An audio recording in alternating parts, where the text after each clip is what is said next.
Tata গ্রুপের মালিকানাধীন air ইন্ডিয়ার ফ্লাইটে এখন থেকে মুসলিমদের হালাল খাবার প্রস্তুত থাকবে না। কেউ হালাল খাবার চাইলে তাকে টিকিট বুকিংয়ের সময় হালাল বা মুসলিম খাবারের জন্য অগ্রিম অর্ডার করতে হবে। রোববার এই সিদ্ধান্তের কথা জানিয়েছে এয়ার ইন্ডিয়া। এয়ার ইন্ডিয়া এক সংবাদ বিজ্ঞপ্তিতে বলেছে, হিন্দু ও শিখ যাত্রীদের জন্য হালাল আমিষ খাবার আর সরবরাহ করবে না। তবে মুসলিম সহ যে কোনো যাত্রীরা চাইলে হালাল সার্টিফাইড মুসলিম খাবার প্রি বুক করতে পারবেন।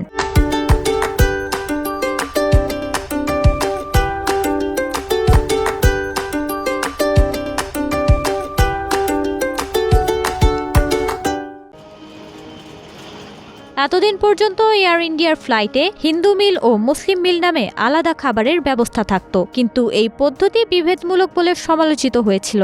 যদিও তখন হিন্দু মিলে গরু এবং শূকরের মাংসের ব্যবস্থাও থাকত। এখন ধর্মভিত্তিক খাবার আর দেবে না এয়ার ইন্ডিয়া। যাত্রীরা চাইলে চাহিদা অনুযায়ী বিশেষ খাবার হিসেবে হালাল খাবার প্রি বুক করতে পারবেন। এই খাবারে MOML নামে বিশেষ স্টিকার থাকবে।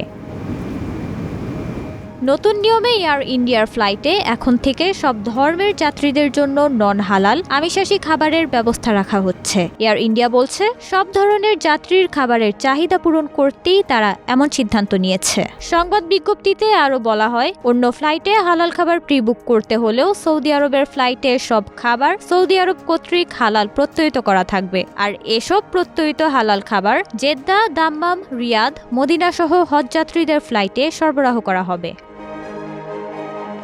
এয়ার ইন্ডিয়ার এমন সিদ্ধান্তকে অনেকেই স্বাগত জানিয়েছেন। অনেকে বলেছেন, এয়ার ইন্ডিয়া সকল ধর্ম সংস্কৃতির প্রতি শ্রদ্ধাশীল থেকে সকলের জন্য বিকল্প খাবারের ব্যবস্থা রাখবে। তবে নিরামিষভোজী কিছু যাত্রী এয়ার ইন্ডিয়ার এমন সিদ্ধান্তের সমালোচনাও করেছেন।